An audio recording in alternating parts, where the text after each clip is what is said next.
All, నేను అన్నా మనం రెగ్యులర్గా చేసుకునే కరివేపాకు చికెన్ ఈరోజు కొంచెం డిఫరెంట్గా తమిళనాడు స్టైల్లో ఎలా చేయాలో చూద్దామా. దీనికి కావాల్సిన ఇంగ్రీడియంట్స్: చికెన్ కర్రీ కట్, ఇది 900 గ్రామ్స్, కరివేపాకు, అల్లం, పెద్ద ఉల్లిపాయలు, గార్లిక్, గరం మసాలా, కాజు, పుదీనా, పచ్చిమిర్చి, చిన్న ఉల్లిపాయలు.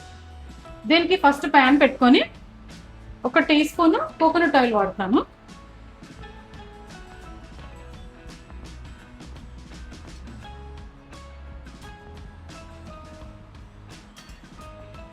ఫస్ట్ అల్లం వేస్తాను, తర్వాత వెల్లుల్లి. అల్లం ఒక పెద్ద ముక్క ఉంటుంది, వెల్లుల్లి ఒక 15 అలా ఉంటాయి. తర్వాత పచ్చిమిర్చి.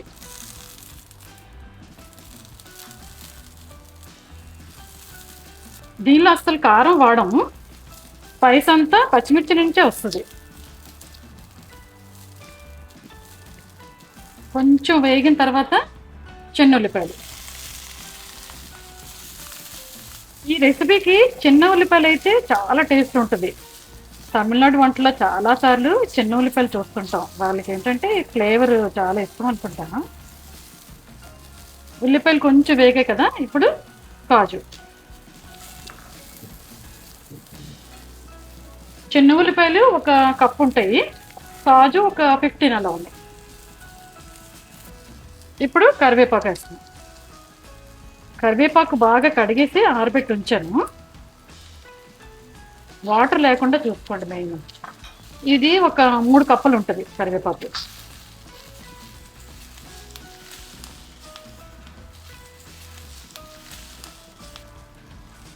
పుదీనా 1 కప్పు. ఇప్పుడు తడి లేకుండా బాగా వేపుకోవాలి.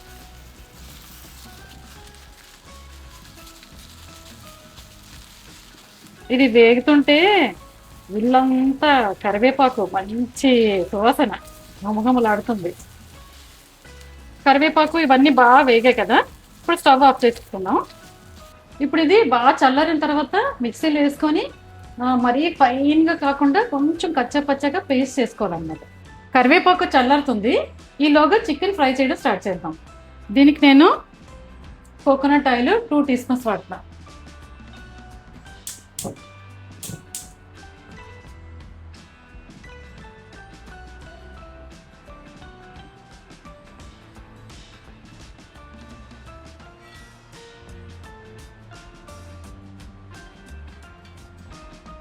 ఫస్ట్ చికెన్ వేసుకోవాలి.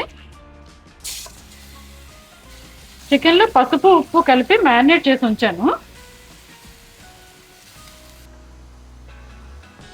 ఇప్పుడు చికెన్ వేగుతుంది, కరివేపాకు చల్లారిపోయింది, దీన్ని గ్రైండ్ చేయాలి.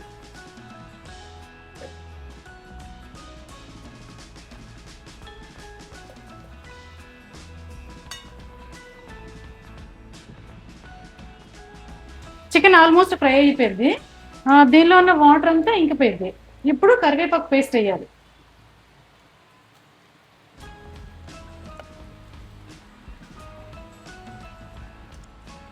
ఈ కరివేపాకు పేస్ట్ బాగా కలిపి కొంచెం సేపు ఫ్రై చేస్తే సరిపోతుంది.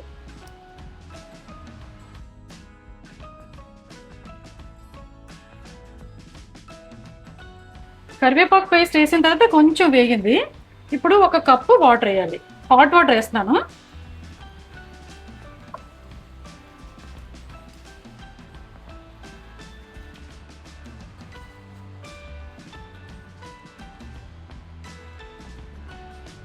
ఇప్పుడు లిడ్ పెట్టుకొని 1 నిమిషం కుక్ చేయాలి.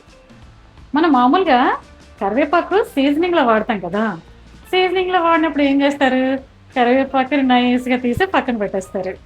అలా కాకుండా కరివేపాకుని పేస్ట్లో చేసి రెసిపీస్లో కలిపిస్తాం అనుకోండి, చక్కగా అన్నంలో కూడా కలుపుకొని తింటారు. కరివేపాకు హెల్త్కి చాలా మంచిదన్నమాట. ఎందువల్లంటే కరివేపాకులో vitamin C, vitamin A, calcium, magnesium ఇలాంటివి పుష్కలంగా ఉంటాయి అన్నమాట. ఇలాంటి రెసిపీస్ పెద్ద అడ్వాంటేజ్. ఎందువల్లంటే కరివేపాకుని విడిగా తీసి పెట్టడానికి అవ్వదు, చక్కగా ఎంజాయ్ చేస్తారు కూడా. ఇప్పుడు చికెన్ ఆల్మోస్ట్ కుక్ అయిపోయినట్టే, నెక్స్ట్ ఉల్లిపాయలు కలపాలి.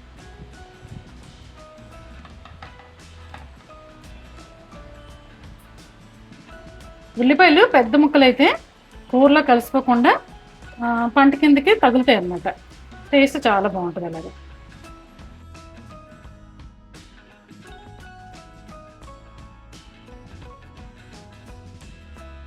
గరం మసాలా ఒక 1/2 టీ స్పూన్. గరం మసాలా వేసిన తర్వాత ఒక్క నిమిషం వేపితే సరిపోతుంది.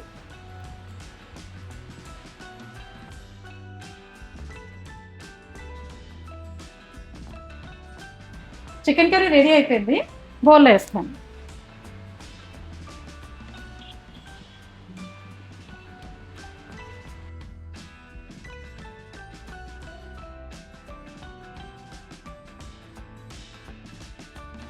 ఇప్పుడు చికెన్ కర్రీ టేస్ట్ చూసి ఎలా ఉందో చెప్తాను. ఇదేంటంటే సెమీ గ్రేవీ అనమాట. ఫుల్గా గ్రేవీ ఉండదు, అలానే ఫుల్గా డ్రై కర్రీ కూడా కాదు. అన్నంలో మంచిగా కలుపుకోవచ్చు.